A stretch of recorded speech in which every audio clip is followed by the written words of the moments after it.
At my sister's wedding reception, she smirked at me across the room and said, "At least I found someone who wants me."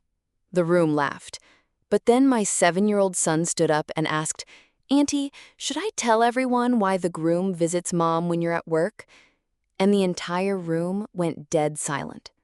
Before we get to that fateful moment, I'd love to know, what city are you watching from today? And be sure to subscribe for more stories every day. Okay, let's head to that wedding. My little sister's wedding was a fairy tale. A grand, obscenely expensive, and perfectly curated fairy tale. My sister, Morgan, was the princess, radiant in a dress that cost more than my car. And her new husband, Evan, was the handsome, successful prince. I, of course, was the evil, unmarried stepsister, a role my family had so lovingly cast me in for my entire adult life. As a single mother to my 7-year-old son, Cody, I had always been the less fortunate one, the cautionary tale, the one they would look at with a mixture of pity and a quiet, smug satisfaction. The wedding reception, held in the grand ballroom of a historic hotel, was the pinnacle of this dynamic. I was seated at a table in the back, a distant satellite orbiting the bright, burning sun of my sister's perfect day. The speeches were the worst part. It was a parade of passive aggression, a series of toasts that were less about celebrating my sister's marriage and more about highlighting my own single status. My uncle, Franklin, was the one who began the assault. He stood, raised his glass, and after a few generic words about the happy couple, he turned his gaze to me. "It is so wonderful," he said, his voice a little too loud, "to see my niece, Morgan, find such happiness. It just proves that there really is a lid for every pot. Though some of us," he chuckled, and a few of our relatives tittered along with him, "seem to have misplaced our lid." I just smiled, a tight, practiced, and utterly false smile, and took a sip of my water. But the main event, as always, was my sister. When it was her turn to speak, she stood beside her handsome new husband, a vision of bridal perfection. She thanked her friends, her parents, and then she looked directly at me, across the vast, glittering ballroom, and she delivered the killing blow, her voice full of a sweet, poisonous sympathy. "I just feel so lucky," she said, her eyes shining. "At least I found someone who wants me." The laughter that followed was a quiet, cruel ripple through the room. It was not a joke. It was a public declaration of my worthlessness. I could feel the hot, humiliating tears welling up in my eyes, and I stared down at my plate, praying for the floor to swallow me whole. My son, Cody, who was sitting beside me, saw it all. He saw the cruel smiles. He saw the tears in my eyes. He was too young to understand the complex, adult cruelty of what had just happened, but he understood the simple, powerful truth of it. They have made his mother cry. He tugged on my sleeve. "Mommy," he whispered, his own small face a mask of worried confusion, "is Auntie Morgan being so mean to you?" And he looked over at the head table, at his handsome new Uncle Evan. "Is she mad that Uncle Evan comes to our house to talk to you when she's not there?" My blood ran cold. "Shh, sweetie," I whispered, my heart hammering against my ribs. "We don't talk about that here. It's a grown-up secret." He looked at me, his brow furrowed in the way that children do when they are trying to understand the bizarre, nonsensical rules of the adult world. He was a good boy. He was a quiet boy. And I thought he was about to let it go. I had no idea that the small, innocent seed of a question I had just tried to bury was about to blossom in the most public and spectacular way imaginable.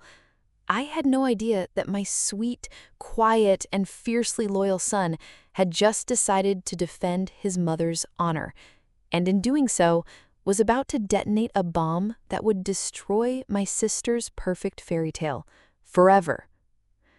I sat there at that back table, a ghost at my own sister's wedding feast, the echoes of their cruel laughter of physical ringing pain in my ears.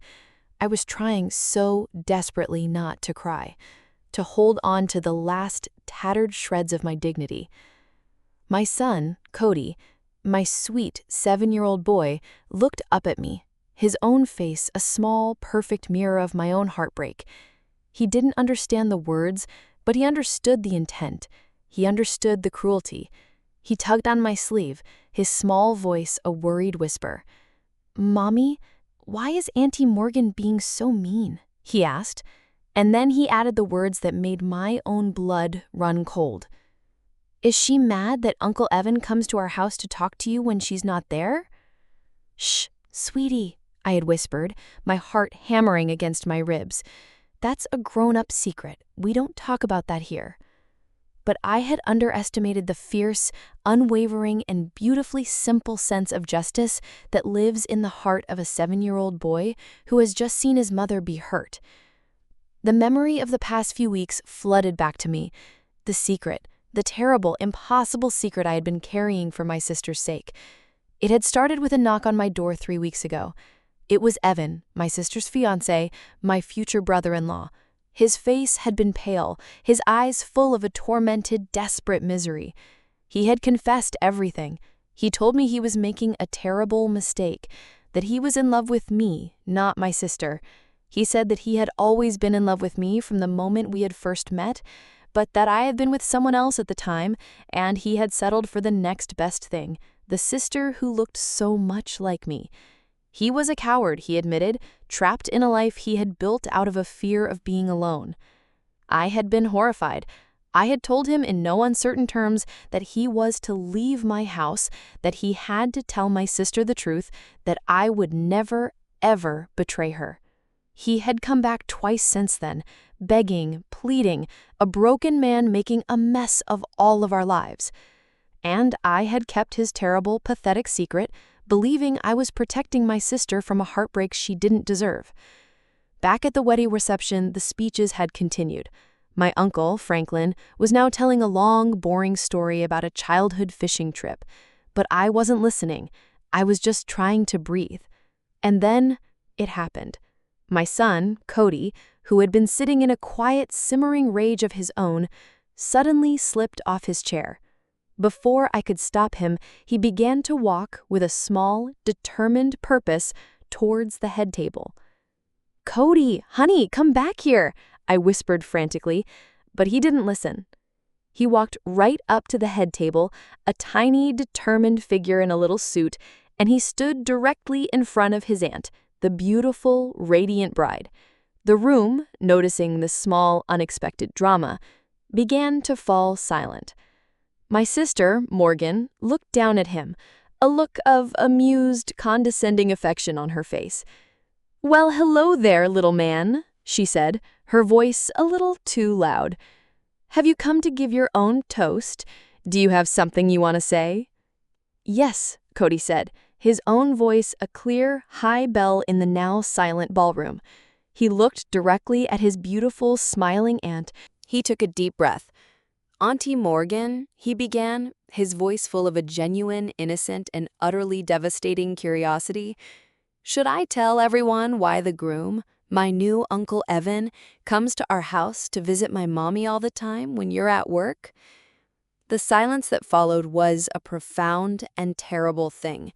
It was a silence so complete, so absolute, that I could hear the faint, high-pitched ringing of a wine glass from a nearby table. The air, which had been so full of laughter and celebration just moments before, was now a cold, dead vacuum. I watched, as if in slow motion, as my sister's beautiful, radiant bridal smile did not just fade, but seemed to shatter, as if it were made of glass. I watched as her eyes, full of a smug, triumphant light, were suddenly filled with a new, dawning, and horrifying suspicion. She looked from the innocent, questioning face of my son to my own pale, horrified face, and then finally to the face of the man sitting beside her, her new husband. Evan was a statue. He was frozen in his chair, his face the color of ash, a single bead of sweat tracing a path down his temple. He had been caught. He had been exposed. Not by me, not by his own conscience, but by the simple, brutal, and uncomplicated truth of a 7-year-old boy. My uncle, my parents, the entire room of guests just stared, their mouths agape, as the beautiful, perfect fairy tale wedding of my golden child sister imploded in on itself in a moment of pure, exquisite, and unintended karmic justice. Cody, my sweet, brave, and utterly clueless little hero, just looked around at the silent, horrified faces and then back at me, his own face a picture of confusion. "Did I say something wrong, Mommy?" he whispered across the room. Before I could answer, I saw my sister Morgan slowly turn her head to look at her new husband, and the look in her eyes was not one of heartbreak. It was a look of pure, unadulterated murder. I stood up. My time as a silent, suffering spectator was over. My son had just, in his own beautiful and innocent way, set me free. I walked over to him, took his small, warm hand in my own, and I began to walk out of that silent, frozen ballroom, leaving the wreckage of my sister's perfect day and my old, broken life behind me for good. I walked out of that grand, suffocating ballroom, my son Cody's small, warm hand held tightly in my own. The sound of the heavy, ornate doors closing behind us was a soft, final thud, a punctuation mark on the end of my old life, the one where I had been the silent, accommodating, and perpetually overlooked older sister. The chaos I had left behind, the shouting, the crying, the symphony of a family imploding, was not my concern anymore. My only concern was the small, brave, and utterly bewildered boy walking beside me.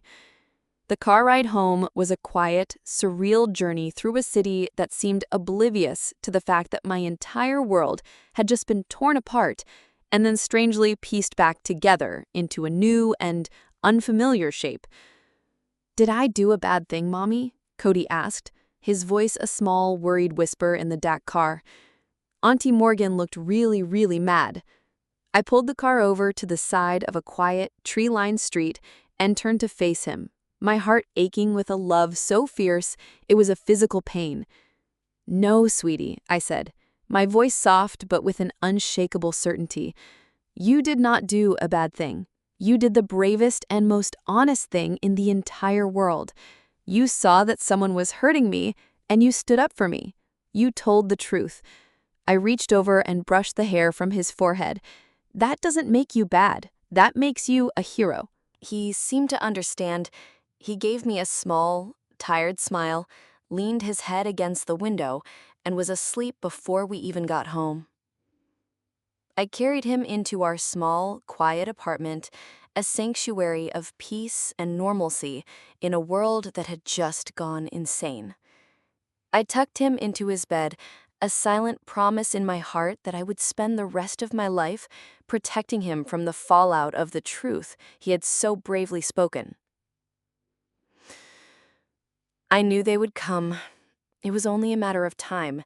I made a pot of coffee, sat in my favorite armchair, and I waited. The knock on my door came just after midnight. It was not a polite knock. It was a frantic, desperate banging. I opened the door. It was my sister, Morgan, still in her magnificent, ridiculously expensive wedding dress, her face a swollen, tear-streaked ruin of makeup and rage. And standing behind her, looking pale, defeated, and utterly pathetic, was her new husband, Evan. "How could you?" Morgan shrieked, pushing past me into my apartment. Her voice was a raw, ugly thing. "How could you do this to me? On my wedding day? You were always jealous of me, always. You couldn't stand to see me happy, so you coached your son. You told him to say those things, to ruin my life." I just looked at her hysterical, self-pitying rage, and I felt nothing. No anger, no jealousy. Just a vast, empty, and profound sense of pity. "I didn't coach him to do anything, Morgan," I said, my voice quiet and calm. "He's a child. He saw his mother crying, and he said what he saw. He told the truth. A truth your new husband, it seems, was too much of a coward to tell you yourself. Evan flinched as if I had struck him. He looked at me, his eyes full of a desperate, pleading shame. Tessa, I am so sorry, he stammered. I was going to tell her, I swear. I didn't know how. You were going to tell me what? Morgan demanded, whirling on him, her rage now turning from me to him. What is she talking about, Evan? What lie have you been telling me?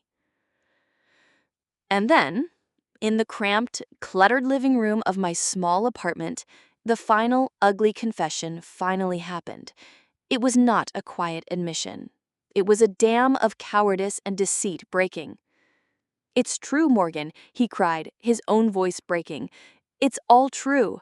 I have been coming here. I have been talking to Tessa because I made a mistake, a terrible, life-ruining mistake. He looked from my sister's horrified face to my own cold, unreadable one. I love her, he whispered, and the words were a final, devastating blow to my sister. I think I have always loved her. You and I, we were comfortable. We made sense on paper. But Tessa, she's the one I should have been with. I was just too afraid of our families, of what everyone would say. I was a coward, and I have ruined everything. The fight that erupted then was a terrible, ugly thing to witness. It was a storm of a year's worth of lies and a lifetime of my sister's insecurities. They screamed, they cried, they threw accusations at each other like stones. And through it all, I was the quiet, cold center of their hurricane. I listened as he confessed his weakness. I listened as she raged about her humiliation. I listened to the death rattles of a marriage that had never truly been alive in the first place. Finally, after what felt like an eternity, their rage and their grief burned itself out, leaving behind a silence thick with the ashes of their lies. They stood on opposite sides of my small living room, two strangers in wedding clothes, their fairy tale in ruins. I stood up from my armchair. This, I said, my voice a quiet, final judgment on the entire sordid affair, is a mess of your own making, the two of you. I looked at Evan. Your cowardice, I looked at my sister, and your cruelty. I walked to my front door and opened it. What you do with this truth now is your business. It has nothing to do with me. They just stared at me, two broken people with nowhere left to go. Get out of my house, I said, my voice now as cold and as hard as steel. Both of you. And do not come back. I closed the door and stood in the silence of my own apartment, my back pressed against the door, and I listened as the sounds of my sister's hysterical sobs and my ex-fiancé's pathetic pleas faded down the hallway. The storm had passed through my home, leaving behind a strange, quiet, and deeply unsettling peace. The war, I thought, was over. I had lost a sister and the lingering illusion of the family I had so desperately wanted to be a part of. The days that followed were a quiet, self-imposed exile. My phone was a relentless barrage of calls and messages, not just from Morgan and Evan, but now from my parents and my Uncle Franklin. I did not answer. I blocked their numbers, one by one, a series of small, decisive clicks that severed the toxic ties to my old life. I needed silence. I needed to breathe. But the world, I soon learned, does not allow for quiet in the wake of such a spectacular disaster. The story of what had happened at Morgan's perfect wedding reception became the stuff of legend in our small, gossipy social circle. The story, as it was told, was a garbled, dramatic mess, but the central facts were undeniable. The bride's own sister had been having an affair with the groom, and her young son had exposed the entire sordid affair in the middle of the reception. I was, in their telling, the villain, the jealous, vindictive older sister who had used her own child to ruin her sister's happiness. And my family, in their desperation to control the narrative, did nothing to correct it. In fact, they encouraged it. It was easier for them to paint me as the monster than to confront the ugly truth about their golden child's failed fairy tale. The first real consequence fell upon my uncle, Franklin. His cruel public toast, the one that had started the whole avalanche, was now seen in a new, ugly light. His business partners, his friends at the country club, they had all heard the story. And his attempt to humiliate a struggling single mother was not seen as a witty joke, but as a profound act of public cruelty. He was no longer the charming patriarch. He was a bully. And in a world that, for all its faults, still values the appearance of decency, he had lost face. The social standing he valued so much was, I heard through a distant cousin, deeply and permanently tarnished. My parents faced a different kind of ruin. Their perfect family, the one they had curated for decades, was a public sham. They were the parents of a daughter whose wedding had imploded in scandal and another daughter who was now a social pariah. They were left alone in their big, quiet house with the wreckage of their own making. But the true and most profound consequence was for my sister. A week after the wedding, a single, handwritten letter arrived in my mailbox.